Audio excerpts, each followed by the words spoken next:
Hello, I am Kucho Dineo Mashile, also known as KD Mashile, from South Africa.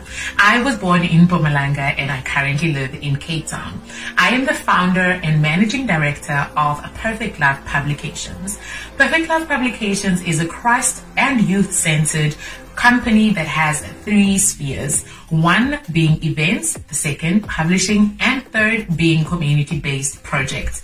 Under our community-based projects, we have Tawukhadi Media Consultants as well as Perfect Love Youth.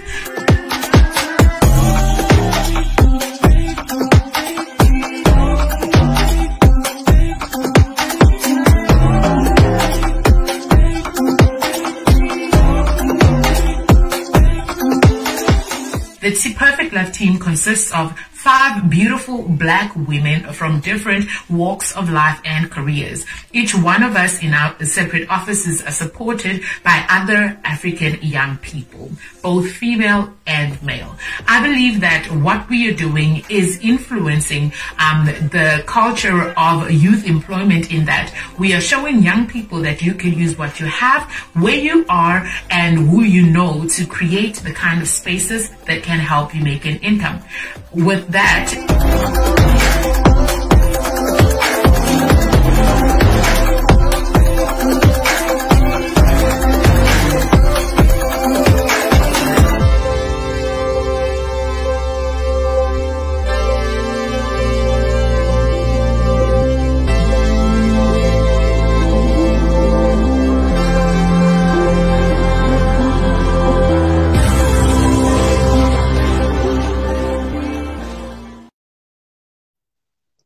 an official hello and welcome to the HERstory Writers Conversation. Like I said, I am KD Mashile and I'm honored to be today's host. I'm so excited for this event. If you follow us on social media, you would have seen how we've been sharing a lot on it. But I still want to give us a little bit of a synopsis and lay the ground on why HERstories and why is it a panel of only Black women. As you would have seen and heard, Perfect Love Publications was founded and is currently being run by a board of Black females. And this is by design, not because we are exclusionary or we are discriminatory in any sense. Actually, it is quite the contrary. We have intentionally decided to create space for young Black women and young Africans so that we can actually bridge the gap, especially within the books industry. While we are Africans and we live in Africa, it is quite sad to see the disparities and the inequalities that exist when it comes to literature and literacy within the continent. So this is why we're here, and this is why we have this event. Perfect Love Publications is really proud of all the strides we have made in the past 7 years of our existence. And this is not because of anything special about the young people that we work with, but it is because all young people are special in their own ways. I would like to start by actually acknowledging our team that is watching on Facebook Live, and also just welcome everybody who is joining us. And I hope that you will enjoy this event. I am, like I said, very excited. And yeah, I don't want to talk too much and give away too much too early, but I want to introduce you to 2 of our speakers, and the other 2 will be introduced later on. First up, I'd like to introduce Ms. Sibabatso Tulo. She will tell us a little bit more about who she is and her writing journey in a moment. But first, let us watch this short clip.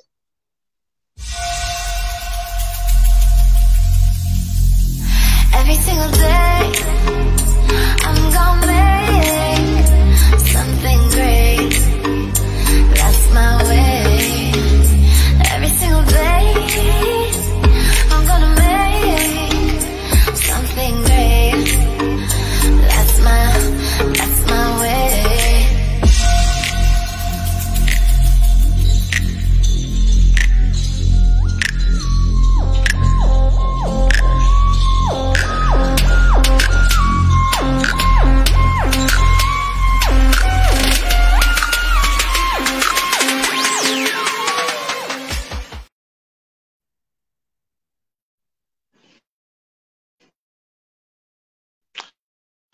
Hello everybody. I am Sbabatso Tulo. I am a teacher, a podcaster, a writer, and a public speaker. I often describe myself as somebody who is crazy about women. I love women. I love what women can do. Hence, I'm so excited about today. Um, maybe just a quick reflection. Have been writing for as long as I remember. It started off with just like journals. I would journal every now and then. And then a memory that stands out for me was I was in grade 7 and I had written a poem. And after writing this poem, my teacher then called me and she said to me, "Where did you get this from?" And I was like, "I wrote it." And I was like, "I wrote it. What do you mean? Where did I get it from?" And she was like, "Are you being honest with me?" And I said,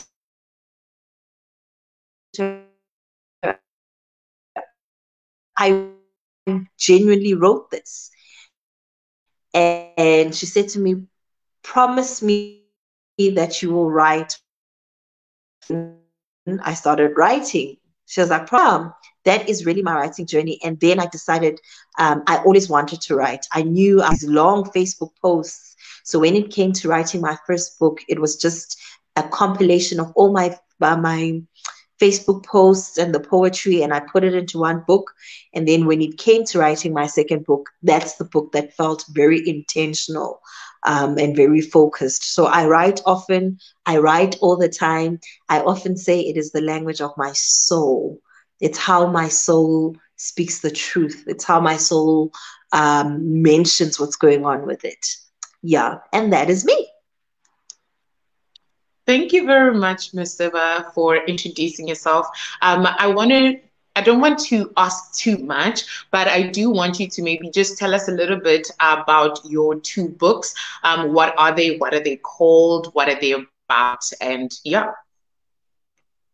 My first book is called Reflections Through My Glasses, and I'm blushing because it is such a cute book. It's such an innocent book. It's such a refreshing book, man. Reflections Through My Glasses, published in 2018. It's a book of short stories, real life, inspirational stories that are a reflection of how I see the world. And in reflection, I say, I hope your heart sees that with reflections, the intention was for each person to be like, I've had a moment like this, maybe I could write too. In the middle of reflections, a big chunk of is how I grew up and all the things that's happened.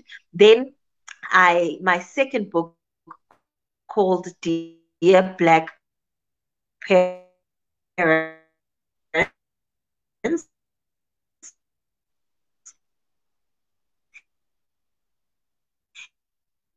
I think we're losing you quite a bit, Ms. Siba.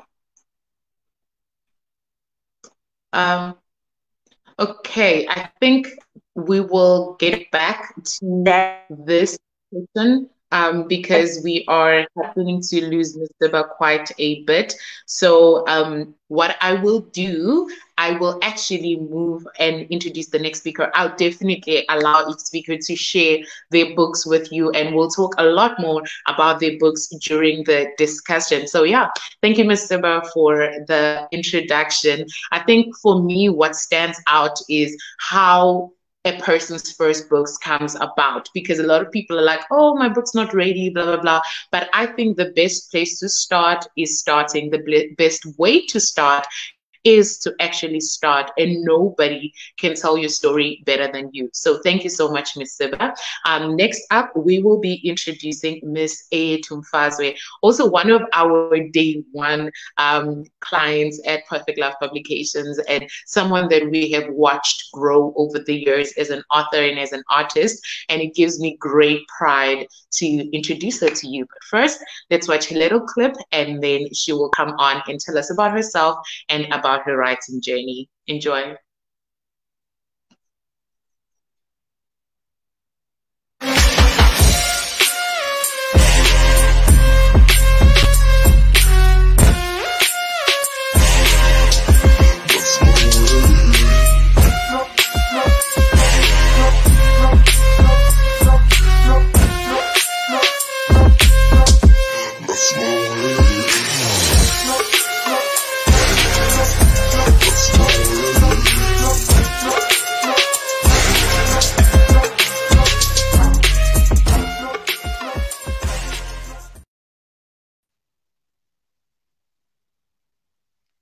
Hey everyone, I'd like to first say a good day to my fellow speakers, to the PLP team, to the viewers, and to the writers. As the host mentioned, I am Etum Fazwe.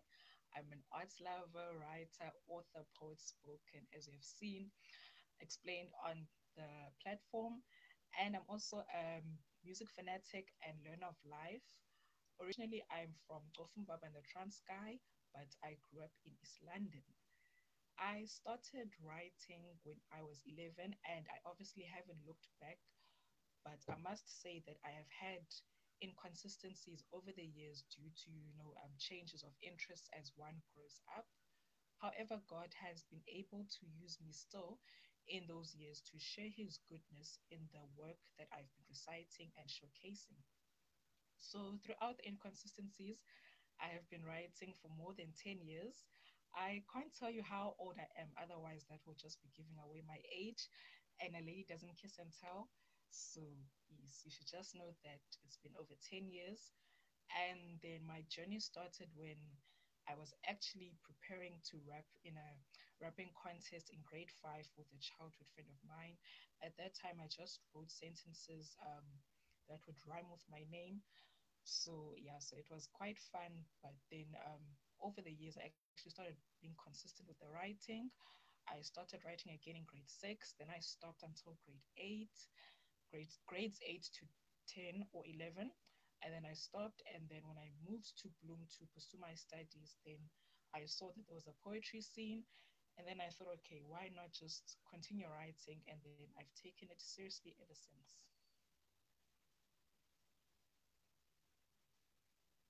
I don't know if it is me or if we are losing your sound. I don't know. Can you say something again, just so that I can make sure? Hey everyone. Okay, I don't know. Can someone please let us know in the comments? Someone who's watching via Facebook, if you can hear her clearly. The sound is a bit low on my end. It's almost as though you received a call and it like shifted the sound. But yeah, I hope that we can actually get your sound back on. I will, I think, let me get back to you also. Yeah, I'll also try to increase your mic volume from the back end. But yeah, I will move on to the next speaker and then we will get back to you. And we want to hear all about your new books. But yeah, again, thank you very much for the introduction. I am so excited. Let us know who's watching on Facebook. I can see a few people have already joined us. If you're only joining now, you are not too late. We just started a few minutes ago, and we are so excited that you are with us and that we can have this conversation with you. So please let us know in the comment who you are, where you're watching from, what's your story. Share your story a little bit with us in the comments. Let's engage and let's be together. Oh, okay. Apparently they could hear A too clearly, so it's my problem. So that's perfectly fine. I don't mind being the problem. But yeah, they can hear you, so that is perfect. So I'm just actually going to go back to A too, and then I'm going to ask her to tell us about her books. She has two books that are being released this very month, and the pre-orders for her books will go live after this event. I know I'm spoiling it a little bit, but yeah, can you please tell us about your books, all three of them, starting with the one that everybody knows about, and then you can tell us a little bit about the two books that we are pre-releasing today. Okay, so the first book that everyone knows about is Ndine Temba, My Strength, My Progress, My Hope. And basically, it's just about me and what I've been going through in life and all of that. But I wrote it so that other people can get inspired, by life's events, by the situations I've been through, to know that they're not alone and that, we can all grow and become everything we want to be and more. And then with my next two books, which is Fapaneng, They Dance Differently. Fapaneng is just about, the underdogs, and it's about life in Africa and being an underdog, and, just the challenges that they go through, because there's a lot of good stories and a lot of encouraging, inspirational stories of people and how they've grown in this continent that is not broadcast to the rest of the world. So I would like just for people to get inspired by that and to know that there's great things happening in this continent. And then with the last book, which is called Pursuing Christ-like Character, it's basically just to inspire Christians to to keep on going with their journey as Christians, and to always know that they're not alone, and that what's important is pursuing Christ and not perfection. Thank you. I'm particularly excited for people to read the Pursuing Christ-like Character, because I feel like in this day and age, a lot of young people, like, there's too much happening for everybody regardless of age. So I think it's that one book that everybody will relate to. Whereas with poetry, there are poetry lovers and people who are not so into it. But I'm really excited about the devotional, and we will, like I said, say a bit more about both books later. And thank you so much for the introduction, Ms. Mfazwe. And yeah, moving right along to our next speaker. So this one, I feel like every single time I introduce someone, I will say I'm so excited. But you don't understand how I'm so excited about this next one. Not only because she's a dear friend of mine, but also because writing has always been her dream. And one thing that I specialize in is people's dreams, period. So at Perfect Love Publications, we are in the business of making God dreams come true. That means that we are in the business of helping people live out their purpose. And I don't think that there's anybody who was born to be a writer like the next speaker is. I just said A too. Of course, you're all born to be writers, but Ongeziwe Jaka is definitely born to be a writer. She even majored in English. I mean, who studies English in university? That's just a lot. But she absolutely loves writing. She loves literature. She's an avid reader, and she's a friend of mine. And if you want to be her friend as well, she's really cool. But yeah, for today, she is a HERstory writer, and I'm excited to introduce her to you. And yeah, so right after this clip, she will come on and she'll tell you a bit more about her awesome self.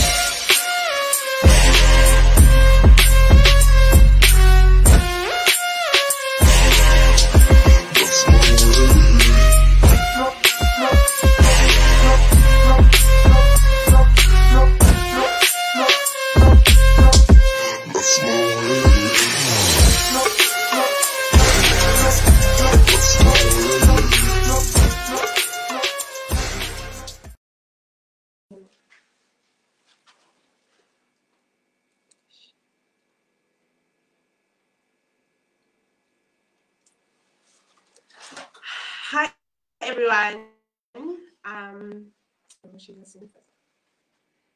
Hi everyone. I'm Onyeziwe Jaga from KZN, the author of Good Girl Gone Bold. I am originally from NMZ, but grew up in Pietermaritzburg. And I'm looking forward to tonight's show. Where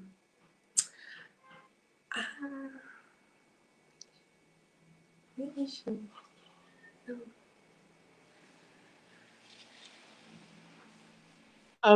So my Sorry, writing journey started when I sorry, was 12 years Onge. old, and Yes. Okay, I can hear you now. Sorry, you were a bit cutty. It was a bit foamy on my side. Can I just get confirmation if it's me that you can't hear or if it's the guest so that we can quickly sort that out?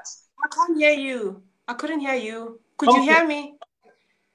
Yeah. Can you hear me now? I can hear you now, but at first I was like waiting for you to, and I couldn't hear you.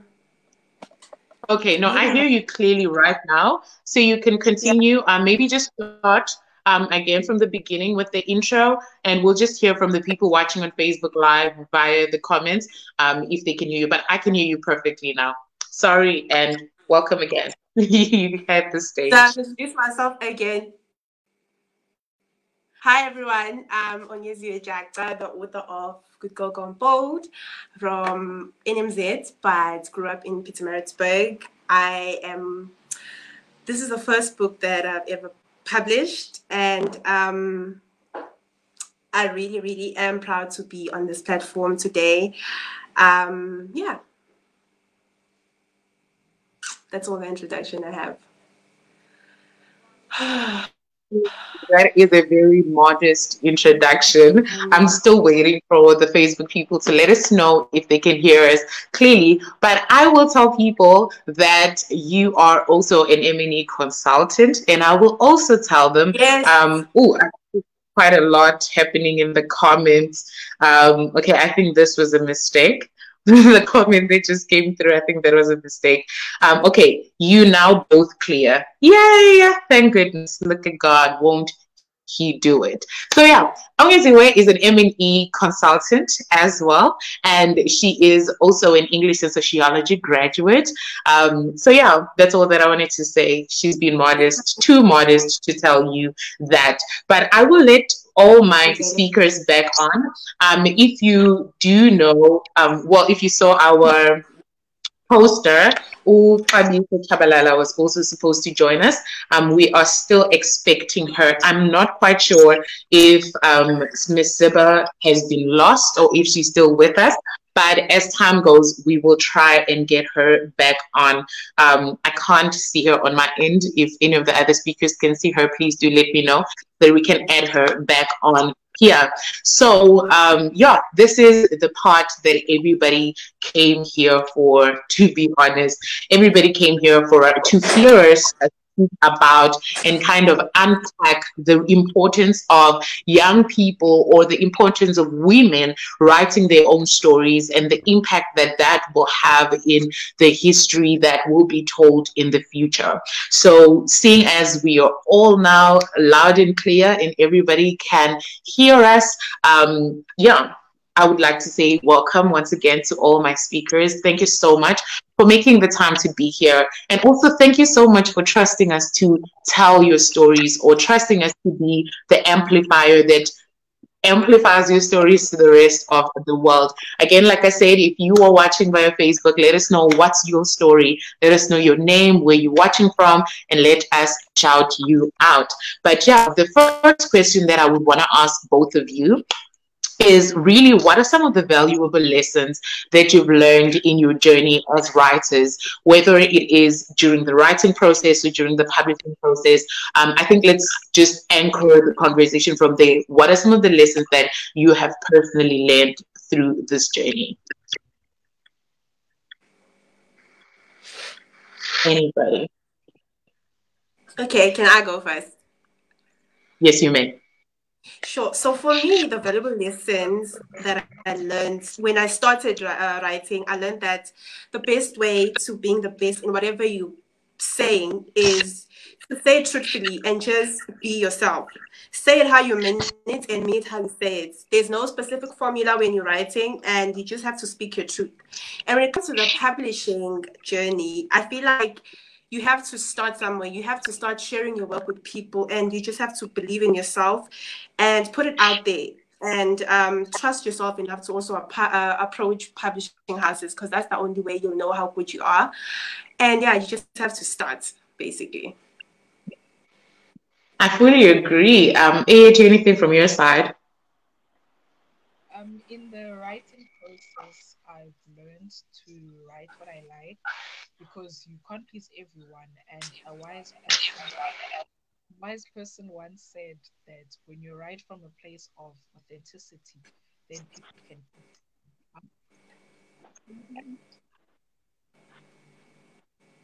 I am struggling to hear AA2. I don't know because I've set your mic to the loudest, but I'm still struggling to hear.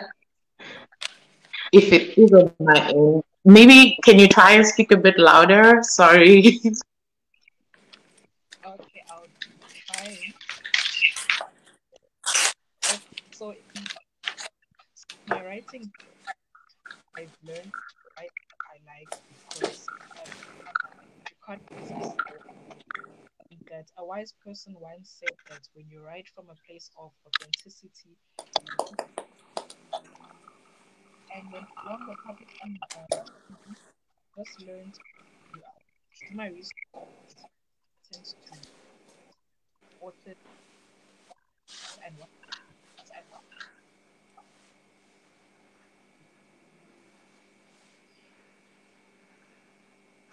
Now it's completely muted on my side. I'm really struggling. I don't know if it's on my end. Like, I mean, everybody said they could hear you, so I'm guessing it's on my end. And yeah, but I literally almost completely lost everything. But the one part that I want us to kind of go back to is something that Onge said, that you have to write from a place of truth and that you have to start. I think for me personally, it's always been a thing of if you never really ask anybody to read your work, you won't. Oh, yeah. Someone just confirmed that we can't have a to. I don't know. Perhaps let me take a wild risk and say try to leave A2 and come back, because if your phone rang or something, it could steal from the sound and just take your sound to your call side. So if you can leave and come back, I'm hoping that it will prioritize the streaming sound. So yeah, we will hopefully have her back. We've completely lost Miss Sibber at this point, but I'm hoping that we'll also have her back during the stream sometime. But yeah, as I was saying, one of the things that really stand out for me is the advice that we ought to just start. Because when I first started writing, I was so afraid of approaching publishers and all that, because I was like, what if they don't like my work? What if they criticize my work and all that? So I'm going to ask you again, because now it's just a conversation between the two of us, Onge. What was the one thing that was hindering you from approaching publishers up to now, and how did you overcome that? Okay, for me now, it was okay. At first, when I started writing, I just wrote like diary entries. So I write like how I speak, and I'm not so confident in how I speak. So I just write things down. And when my friend read my first novel at school in varsity, she was like, "Oh God, you write like how you speak." So people won't understand what you're saying, because we don't understand you when you speak. So I was like, "Oh God, no, my writing is not good enough, because I don't even understand myself when I speak." But then I dropped that novel. I stopped writing it. And I started writing the self-help book, and that's when I became a bit more confident. I started reading more. I bought like books about publishing. I did a lot of research as to how I can publish and what I need to do. And then it became less about how I write and more about how do I actually get published. And that's when I just sent my proposal to the publishing house, and then they accepted. So it was basically about, I just had to believe in my writing. There was no like, I just had to overcome the fears. If they rejected me, they rejected me. If they didn't, they didn't, and they didn't. So hence we're here. But basically it was about that. The people that read my first stuff felt like, oh no, this is like how you speak. And even in my book that I wrote, I wrote it like how I speak, because these things get edited and stuff. So don't mind your original copy, because it's going to get edited. So don't think too much about it. Just get it out there to the publishers. There's really no formula. It's just as simple as that. Yeah. And you know, when you talk about writing how you speak, when I was writing academically, writing research, my supervisor actually commended me on that.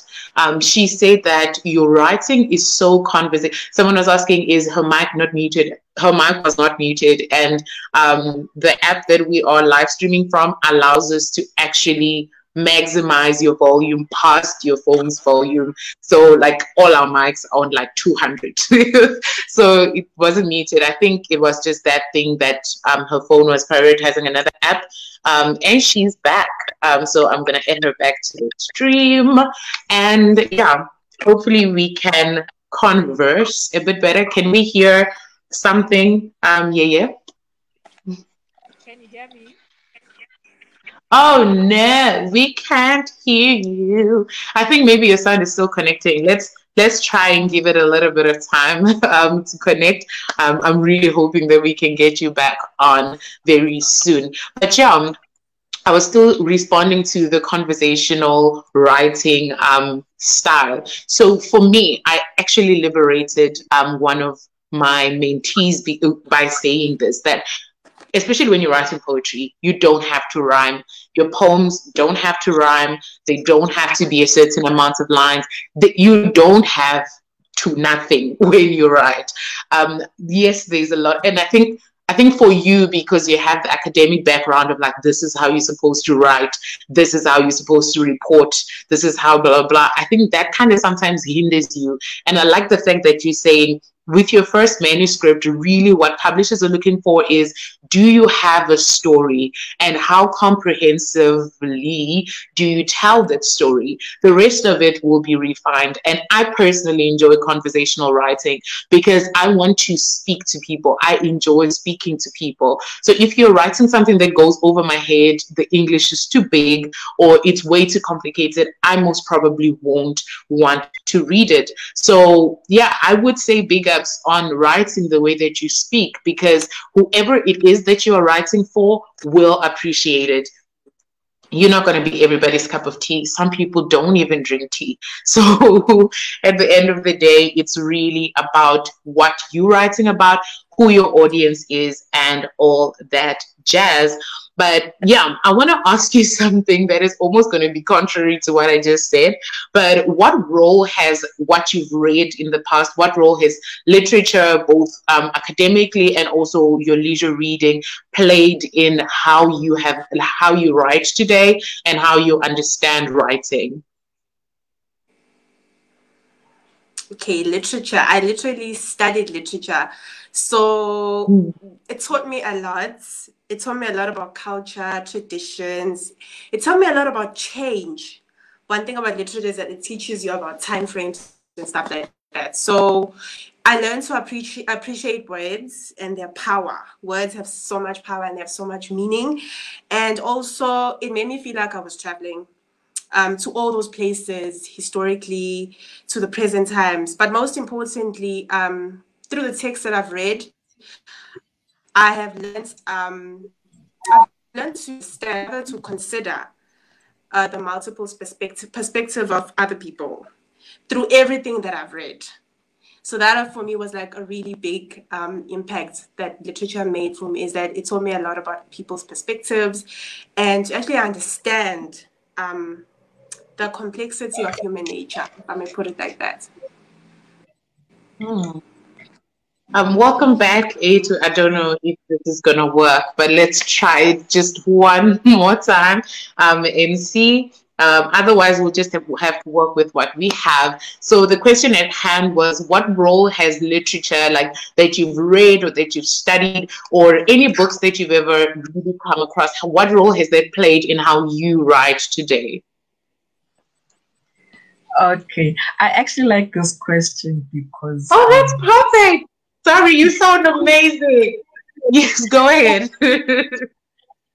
Okay, that's wonderful. So I like this question so much because it just enforces like the importance of literature in today's world.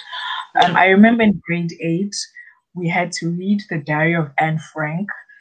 And to be honest, I didn't know much about the whole Holocaust and what Hitler did. I just know that he, did the Holocaust. So when we read the Diary of Anne Frank, it opened my eyes to the perspective of the victim, especially the Jews, because that's who he was targeting. So it opened my eyes just to like, okay, they actually went through this and it was intense. And, you just see that these people, had a life of their own, even during the Holocaust. So literature has just opened my eyes to what is out there in the world, and it has informed me as well, and it has also inspired me to just go and read up on on historical events. So literature is awesome. I actually want to ask you, what role, like you saying that it taught you, like it taught you more about the world, and I think that's a very important statement to make. So what role does the outside world play in your writing? So say now when you were writing Pursuing Christ-like Character, which is a devotional during a pandemic, so what role do you get affected at all by the outside world when writing, or are you just in a vacuum and be like, I'll write what I want to write and the world can deal with it? Or does the world actually influence your writing in a certain way?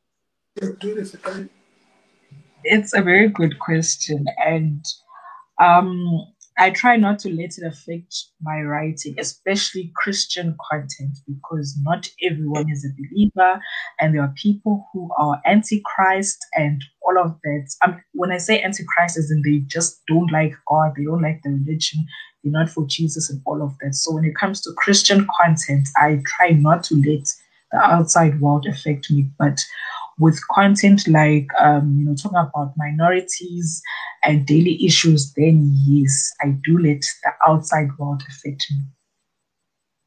And I want to ask the same question to Ongeziwe, because your book also touches on that. It's so funny how we ended up with only the introverts in the chat and the two extroverts and unspoken speakers cannot be with us. Siba just sent me an apology, by the way. She's having rainy weather where she is, and her signal is just failing her. So we're still going to try and get her on if we can. If we can't, we'll just enjoy the introverts and give them a moment to shine.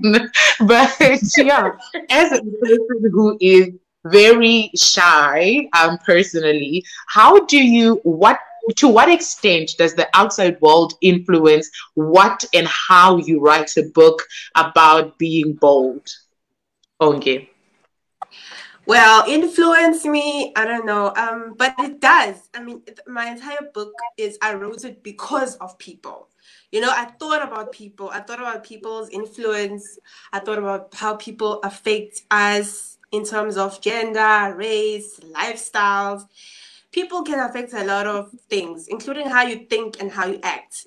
Hence, I wrote that entire book because of that. So it's people that actually influenced me into writing that, because I felt like we all just one big like cliche. We all just the same, and we follow each other's ways. So that was my maybe inspiration to writing this book. It influenced my writing was influenced by the outside world, because it's, as an author, the ideas have to come from somewhere. So for me, it also came from people from the outside. However, I wrote a book to say to people, be you without the outside world, basically. But yes, the whole point of the book was because of outside factors. So yes, when you write, you always have to consider the people. And they do influence your writing in a way, because they do influence how you think or feel. Yeah. And one other thing that I want to note on this question is that you are writing for people who are affected by the outside world.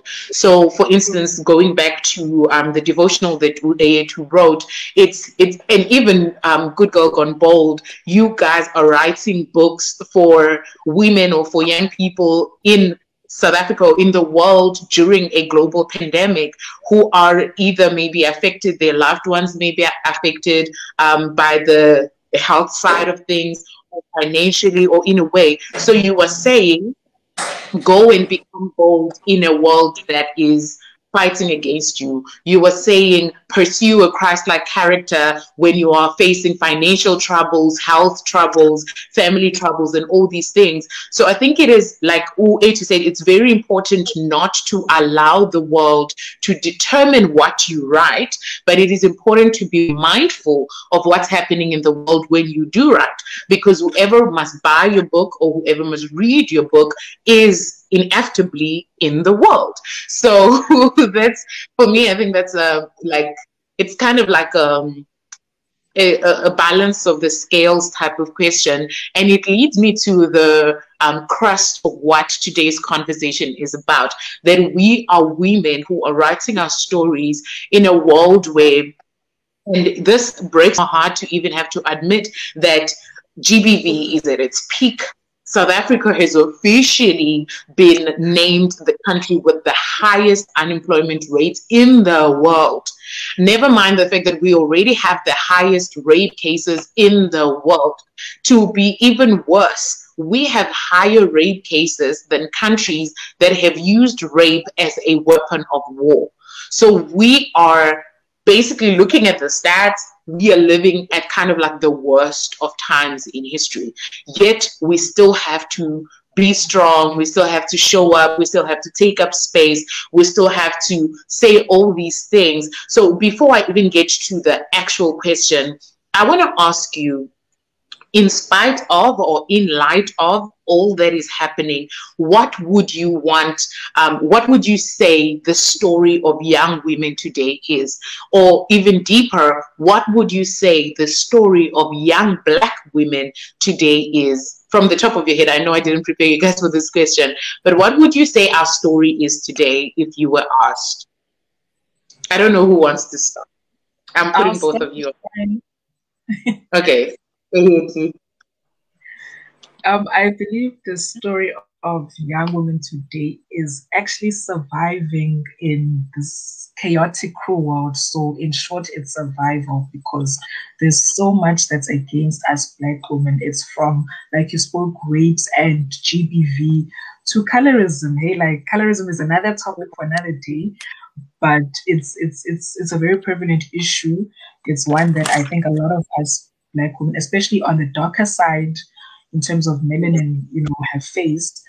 And it's unemployment. It's even having to be the head of childhood families. There's a lot actually. So in short, it's survival. I like that. I like survival. And what would you say, Miss Jacqueline? I also agree with you, too, on this one. As women, we're just surviving. But really, I also think that our story is also strength. We have grown to be stronger. We have really grown to be stronger as women, and we've become more supportive. I think it's growth, basically. We've also growing to be more independent and also supporting each other a lot. Like, there's a massive change in how women are now, based on how it was like before. So yeah, I think for me it's growth and independence. Those are our stories. Hmm. You guys are very positive. I think my biggest weakness is that I struggle to undo like doom thoughts. I struggle to move past, oh my gosh, we're faced by all these things. And it's books like you guys, it's stories like yours that help me to see that, oh no, but we are surviving nonetheless. Oh no, but we're actually learning to support each other more. We're actually growing. So that really blesses my heart, honestly. And I'm taking people to church, but it really blesses my heart to hear that perspective that no, actually, we growing. Our story is not just victim, like it's not on that end, it's also on this end where we're growing, where we're supporting each other more, where we are surviving, where we are becoming independent, where we're learning to stand on our own feet and say, actually, this is who we are, and speak out for ourselves. And I think that's one of the most beautiful things that would have come out of from our generation. But yeah, Mrs. O is saying on the comments that I like that our story can include growing towards being a support for one another as women. Amen to that. And I'm going to let other people see that on the screen. But yeah, so I want to go further. I almost say deeper because I'm in church mode now. I want to go further and ask you both ladies, what is the story that you would like for us to leave for future generations? I know it's similar to the questions that I just asked, but okay, now this is where we are, but where do we want to go? What would you desire for the legacy of our generation to be in the future? I don't know who wants to go first. Okay, I'll go first. Okay. For me, I would like to leave behind stories, narratives, or contents that will teach a woman or rather instill in their minds that they are enough. As a woman, you are enough. You can do anything that you put your mind to. And there's really no limits to the gender you're in, really. Absolutely no limits. Don't ever limit yourself. That's the kind of content I want to put out there. That's the kind of stories I want to write about. And yeah, until they actually believe it. You understand? So for me, if I could just achieve that, I'm done with life. Please don't be done yet. You said legacy, so when I leave, Hmm. But yeah, that's I mean, I would also want us to be living legends. I'd like for us to be alive to continue telling these stories, okay?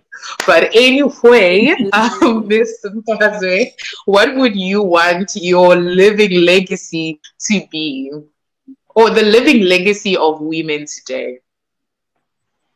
Okay, I like what Onge said when she talked about knowing that you are enough. And then to go along with that, it's again authenticity because, in this world that we live in, there's a lot of people that want to conform. And to be honest, like, I don't blame people who want to conform because, you want a place to belong and all of that. So I just want to leave a legacy of people to be able to be themselves and to be able to go after their dreams and to not feel the need to conform and in the process of losing themselves. So it's all about authenticity. Hmm. And I like how you both just kind of like hovering in the same theme, because I think for me it's very important that we grow to have a common vision, not even necessarily like we all want the same thing. Of course we'll never get there, but I think it's important for us to kind of grow towards a common vision as young people, or as young women, or at least as young Black women in South Africa or in the writing space, because what that will do is it will increase that camaraderie that we will have to saying, okay, this is where we want to go. These are the goals that we want to achieve. I think that's one of the shortcomings of our generation, that we are so individualistic. Like everybody wants to do their own thing. Everybody wants to achieve what they want. But if we sit down or virtually sit down, and create a common vision to say, these are the legacies we want for young Black women.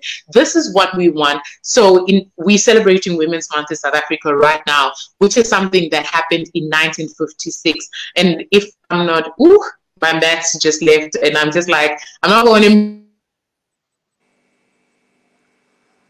I feel like we're all loading. Can everybody still see us, hear us, speakers? I just saw like loading signs on the screen, but yeah. Anyway, what I was saying is, if we can really just come to a place where we say, this is what we want to achieve as a generation, I feel like we would go a lot farther. But anyway, I'm not the president. All these many years ago, these women have made this decision, and look at where we are today. How much more could we achieve with all the resources that we have? But what I actually wanted to ask, instead of imposing my own opinions on people, was why was it important? Why is it important for you to be the one to write your story? Why didn't you give your story to someone else to write? Why didn't you share your story maybe via social media? Why was it important for you to write? Yeah, I'm going to pick and say Ayetu. Okay, it was important for me to write my story because not everyone can relate, and God made us all wonderfully and fearfully in His image, but He also made us different. So, as an introvert, it was important just to share my story as an introvert, as a Black woman, as so many other things. But it's only the people who have been in certain shoes that can write about certain topics. Of course, it doesn't mean that other people can't go and research and engage with those people, but it's always best just to hear the story from the writer, from the person who actually encountered whatever they encountered. Beautiful. Onge? for me, when I started writing my story, okay, the most important thing about my writing, specifically for this book, I wrote it to heal. So no one could write it for me. I had to write it myself because it was helping me heal from a lot of things that are mentioned in the book and some that are not mentioned in the book. I wrote it the way I wanted it to be like, and I also felt like a lot of people could resonate with it in the way that I specifically wrote it. So that's why it had to be me. It couldn't be anyone else who wrote it like that. But mostly I wrote it for myself because I didn't know I was going to share it, let alone publishing. I wrote it just for healing purposes. It was really helping from one chapter to the next. Hence, I felt like, okay, I needed to keep on writing it. Hmm. That's, I think you both raised important points. You said that I didn't first write to publish, I wrote it to heal. And I think our why ends up like in way to us saying that I wanted the world um, see through the eyes of an introvert, right? And Usiba says when she speaks about Dear Black Parents that she wrote it first for her and her mom. She didn't write it for the parents of the kids that she teaches while it is titled A Letter from Your Child's Teacher, but she wrote it because this was her story and this was her journey. So initially, it wasn't for public consumption, it was for personal growth and personal healing. And with Ukwabiso, oh my gosh, if you have not read Beautifully Broken, you need to read it because it's nobody else could have told Ukwabiso's story better than Ukwabiso because it's amazing how she just tells her story and how she actually shows you. I feel like if I had written on her behalf, and I'll tell you this, her story begins on the night of domestic violence, where she experienced domestic violence at the hand of who was her then partner. If I had told her story, she would have been a victim. But how she wrote her story, she was a victor. So I definitely agree that it is important that we write our own stories. And I'm trying to read a comment from Utobani Ndlovu who says, Ongeziwe, I love your concept on modern day feminists. Okay. Okay. Do you want to tell us a little bit more about that, Ongeziwe? Because I think that's interesting. I think everybody wants to understand what is your concept on modern day feminists? Oh God, am I always going to be speaking about this every day? I feel like I'm becoming the go-to girl on women issues. But Tovani, Lovu, for me, it's. I encourage everybody to have the same state of mind. Really, I really am not a gender roles kind of person, and I just want people to understand the why in it all. Why is it so important for us to be equal? Why is it important for us to be equal? I just want people to be more educated about it. I just want people to do research about it. I just want people to really be informed about modern day feminism. Yeah. Okay, I guess we'll talk about that when we launch Good Girl Gone Bold in the near future. So but yeah, we are literally 4 minutes away from 6 p.m. And I would like for us to end this during a godly hour so that people can enjoy their Saturday evenings with family. So I'm going to ask both the speakers for your final remarks while you are on our screens on game. Can we please ask for your final remarks? And in that, I'm also asking, please give advice to young people or young women who are also either wanting to tell their stories or just sitting and need a little bit of encouragement. And yeah, the floor is yours. Okay, for me, I would like to tell women out there or anyone who's watching this really I always say this, to please always, always, always emphasize, always put yourself first. Always put yourself first, love yourself more than anything, and take care of your mental health, really. That's what I want people to start practicing. And also read more. It helps. It helps you heal. It helps you overcome a lot of things. It helps you understand a lot. But I just really want people to start focusing so much more on themselves as individuals, to understand themselves more, to be able to just define themselves, because the world really, really changes us as people. And the last words I'd like to say is that any advice that I'd give to anyone who is pursuing writing is to just start. Once you start, nurture, and once you nurture, then pursue, whether you want to publish or whatever. But the best thing you can do at this point is to start and nurture your talents. That's all I'd like to say. And never, ever think you can't do anything, because you can do absolutely anything. anything. Oh, my battery. Onge basically said almost everything that I was gonna say, but I do encourage women to, start writing their stories, to be themselves, to actually to do research on what you want to write, your target audience, and attend seminars and writing workshops, because that does help a lot. I've seen it in my own writing. And yes, when you are attending these events, then you also get to mingle with other people and hopefully build meaningful friendships with those people. But it's just important to start writing, to do your research, and just to write your story, because only you can write the story, nobody else can. And just to do you, because you are needed in this world, and what you have to say does matter. Area 2. And thank you, Ongeziwe. And thank you to all the people who joined us via Facebook. I am so, so excited for you to read the new books that are coming up. And if you follow us on social media, we have a big announcement which will be coming after this event. We have a joint launch. I'm spoiling it, okay? We have a joint launch for all the books that are coming up. So that's going to be 5 books that will be launched in September. It will be live on Facebook, again, right here on the Perfect Love page. So please be sure not to miss it. And Awonke, I see your question. How difficult was it to find a publisher that believes in your work? I will be sure to make sure that we answer that question in our next event, because it is a packed one. And as a publisher, I would love to give you a lot more information on that.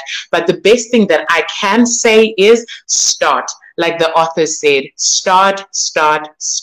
Reach out to a publishing house. Reach out to us. We'd love to do a journey with you and walk with you in your writing. So yeah, without wasting any more time and without taking any much more of yours, I am so grateful. Like I said, I'm Katie Mashile. Thank you for joining us. Good night.